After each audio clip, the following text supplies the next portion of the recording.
Halo guys, kenalin nama aku Harta Mariani Stanggang dengan NIM 1020240441. Di video ini aku akan ngejelasin tentang materi apa aja sih yang udah kami pelajari selama negosiasi dengan dosen pengampu, Pak Adi dan Pak Abrian. Stay tune ya, bye-bye. Oke, jadi di mata kuliah negosiasi kami ada belajar tentang sifat dasar negosiasi. Jadi negosiasi itu adalah pengambilan keputusan yang dilakukan oleh dua pihak atau lebih yang memiliki kesepakatan yang sama ataupun berlawanan, di mana kesepakatan tersebut tidak bisa dilakukan sendiri, melainkan harus tawar-menawar ataupun negosiasi untuk mencapai kesepakatan yang telah disepakati sebelumnya. Oh ya guys, negosiasi mempunyai karakteristik loh. Kira-kira karakteristiknya apa aja ya?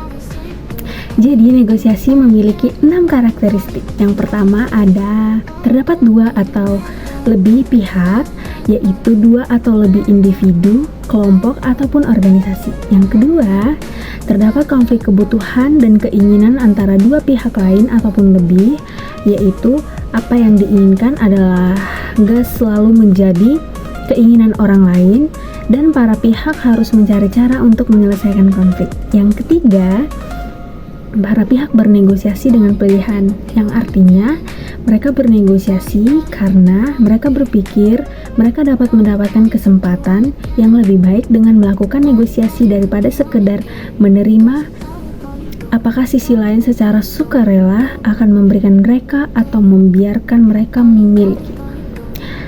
Yang keempat, ketika kita bernegosiasi, kita mengharapkan proses memberi dan menerima ataupun itu bisa disebut sebagai kompromi. Yang kelima, para pihak lebih suka bernegosiasi dan mencari kesepakatan daripada melawan secara terbuka, satu sisi mendominasi dan sisi lain menyerah. Yang keenam, negosiasi yang berhasil melibatkan manajemen faktor kasat mata atau misalnya itu harga atau ketentuan perjanjian dan juga resolusi faktor tak kasat mata.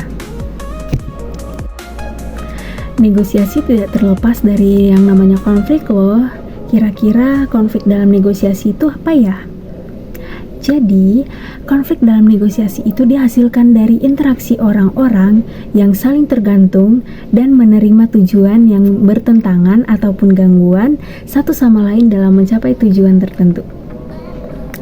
Ada 4 tingkatan konflik negosiasi. Yang pertama, konflik intrapersonal ataupun intrapsikis. Konflik ini terjadi dalam diri seorang individu. Yang kedua, ada konflik interpersonal. Konflik interpersonal terjadi antara rekan kerja, pasangan, saudara, teman, ataupun tetangga. Yang ketiga, konflik intrakelompok. Tingkatan ini terjadi di antara kelompok, anggota tim ataupun kelompok kerja, dan di dalamnya terdapat keluarga, kelas, kompleks tempat tinggal, dan lain-lain. Dan yang terakhir ada konflik interkelompok. Kalau yang tadi intrakelompok dan sekarang interkelompok. Tingkatan ini terjadi di antara organisasi, contohnya kayak kelompok etnis, bangsa-bangsa, ataupun keluarga yang bermusuhan atau dalam perpecahan. Lalu selanjutnya ada strategi dan taktik tawar-menawar distributif. Strategi dan taktik tawar-menawar distributif adalah keadaan di mana negosiasi mengalami win-loss, di mana satu pihak mengalami kemenangan dan mencapai tujuan sesuai kesepakatan, namun pihak lain tidak dapat meraih kesepakatan. Dalam strategi ini, biasanya para pihak negosiator tidak memikirkan hubungan jangka panjang kepada pihak lawan. Contohnya kayak suatu perusahaan memutus hubungan kerjanya dengan beberapa karyawan. Nah, dalam hal ini terjadi hal distributif di mana para karyawan tersebut tetap di PHK. Lalu selanjutnya ada strategi dan taktik tawar-menawar integratif. Strategi dan taktik tawar-menawar integratif adalah keadaan di mana negosiasi mengalami win-win, yang artinya semua pihak berhasil mendapatkan kesepakatan sesuai dengan tujuan yang diinginkan secara bersama. Contohnya kayak karyawan dan pihak HR berdiskusi tentang angka gaji yang tepat, dan otomatis hal tersebut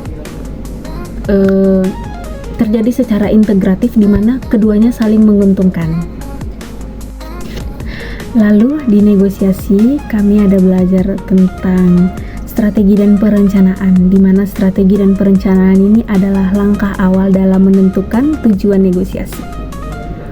Langkah pertama dalam menyusun dan melaksanakan strategi negosiasi adalah menentukan tujuan. Perencanaan efektif memerlukan pendekatan yang menyeluruh dan seksama terhadap tujuan. Negosiator harus menentukan sasaran dan tujuan mereka dengan jelas. Strategi rencana keseluruhan untuk mencapai tujuan itu ada 4. Yang pertama, strategi versus taktik, di mana strategi versus taktik adalah tindakan adaptif jangka pendek yang bertujuan untuk membangun atau mencapai strategi luas atau tingkat tinggi yang kemudian memberikan stabilitas, kesinambungan, dan arah bagi perilaku taktis. Yang kedua, ada pendekatan unilateral versus pendekatan bilateral terhadap strategi. Pemilihan strategi unilateral adalah pemilihan yang diambil tanpa keterlibatan aktif dengan pihak lain. Yang ketiga, ada model dui kepentingan sebagai sarana untuk menjabarkan strategi negosiasi. Model ini menyatakan bahwa individu yang berkonflik memiliki 2 tingkat kepentingan yang terkait, yaitu tingkat kepentingan akan hasil mereka sendiri maupun tingkat kepentingan akan hasil pihak lain. Dan yang terakhir ada strategi situasional alternatif. Model ini memiliki kekuatan karena mengharuskan negosiator untuk menentukan tingkat kepentingan dan prioritas relatif dari 2 dimensi dalam penyelesaian yang diinginkan. Oh ya guys, di strategi dan perencanaan ada 7 langkah awal untuk menentukan proses negosiasi yang ideal.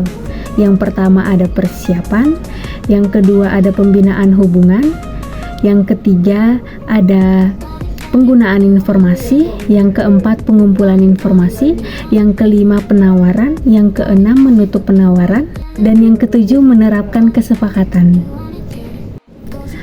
Lalu di dalam mata kuliah negosiasi kami ada belajar tentang etika dalam negosiasi.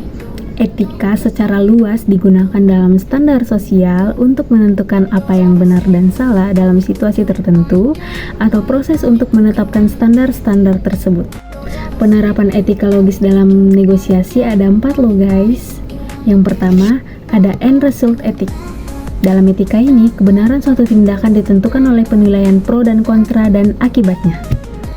Yang kedua ada dati etik, yaitu kebenaran sebuah tindakan ditentukan oleh pertimbangan obligasi untuk menetapkan prinsip dan standar secara umum. Dati ethics menyatakan bahwa masing-masing individu harus berkomitmen kepada serangkaian aturan atau standar moral dan membuat keputusan berdasarkan prinsip-prinsip tersebut. Yang ketiga, ada social contract ethics, di mana kebenaran suatu tindakan didasarkan pada kebiasaan dan norma masyarakat tertentu.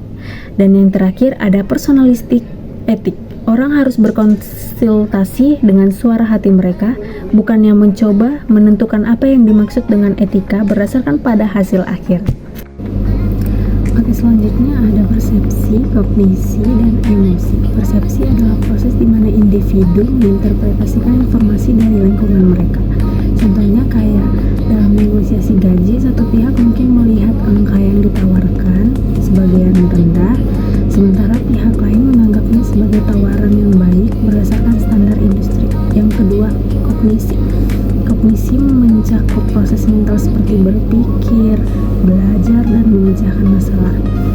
Contohnya, sebelum negosiasi berlangsung, seseorang mungkin menganalisis data pasar untuk mempersiapkan argumen yang kuat. Dan yang terakhir ada emosi. Emosi adalah perasaan yang muncul sebagai respon terhadap situasi atau stimulus tertentu. Contohnya, ketika negosiasi berlangsung, jika satu pihak merasa diabaikan, mereka mungkin merasakan kemarahan, emosi yang berlebihan yang itu dapat mempengaruhi hasil negosiasi. Ketiga aspek ini berkaitan dalam negosiasi karena persepsi mempengaruhi bagaimana seseorang memahami situasi, kognisi membantu dalam analisis dan pengambilan keputusan, dan emosi dapat mempengaruhi reaksi dan interaksi selama proses negosiasi. Lalu ada sumber kekuatan negosiasi. Sumber kekuatan negosiasi ada 4. Yang pertama ada informasi. Kekuatan ini berasal dari memiliki data yang relevan dan akurat. negosiasi lebih banyak dapat membuat argumen yang lebih kuat. Yang kedua, ada hubungan yang baik antara pihak-pihak dapat memperkuat posisi negosiasi. Kepercayaan dan koneksi emosional dapat menciptakan suasana kolaboratif. Yang ketiga, individu. Karakteristik pribadi seperti kemampuan komunikasi dan karisma dapat meningkatkan kekuatan individu dalam negosiasi. Yang keempat, ada jabatan. Kekuatan juga berasal dari posisi formal dalam organisasi. Pihak yang memiliki otoritas atau jabatan yang tinggi cenderung memiliki lebih banyak kekuatan dalam negosiasi. Lalu di mata kuliah negosiasi, kami ada belajar tentang pengaruh dalam negosiasi. Pengaruh dalam negosiasi adalah kemampuan seseorang untuk mempengaruhi keputusan dan perilaku pihak lain. Ada dua jenis pengaruh. Yang pertama ada sentral. Pengaruh sentral berfokus pada argumentasi yang kuat dan berbasis fakta. Ini melibatkan logika, data, dan analisis mendalam untuk meyakinkan pihak lain. Misalnya seorang negosiator menggunakan data statistik untuk mendukung tawarannya. Yang kedua itu ada pengaruh periferal. Pengaruh periferal lebih terkait dengan faktor-faktor emosional dan sosial seperti penampilan, daya tarik, dan hubungan pribadi. Misalnya seseorang yang dikenal baik dan disukai dapat mempengaruhi hasil negosiasi meskipun argumennya kurang kuat secara logis. Lalu di mata kuliah negosiasi kami ada belajar tentang komunikasi dalam negosiasi. Peran komunikasi dalam negosiasi sangat penting karena yang pertama itu dapat membangun hubungan. Komunikasi yang efektif membangun kepercayaan dan hubungan yang baik antara pihak-pihak yang bernegosiasi. Yang kedua, menyelesaikan konflik. Komunikasi yang baik membantu meredakan ketegangan dan mencari solusi yang saling menguntungkan. Secara keseluruhan, komunikasi yang efektif adalah kunci untuk mencapai kesepakatan yang memuaskan semua pihak dalam negosiasi. Dan yang terakhir, manajemen sumber daya manusia berkaitan erat dengan negosiasi karena yang pertama, membantu dalam proses rekrutmen dan seleksi. Dalam proses ini, negosiasi terjadi terkait gaji, tunjangan, dan syarat kerja. Yang kedua, hubungan karyawan. Negosiasi sering digunakan untuk menyelesaikan konflik antara manajemen dan karyawan. Yang ketiga, pengembangan organisasi. Manajemen sumber daya manusia berperan dalam membangun keterampilan negosiasi di dalam tim untuk meningkatkan kolaborasi. Sekian paparan materi negosiasi yang bisa saya sampaikan. Semoga bermanfaat. See you and thank you. Bye-bye. Thank you, everyone! Thank you, Elmer! Boom!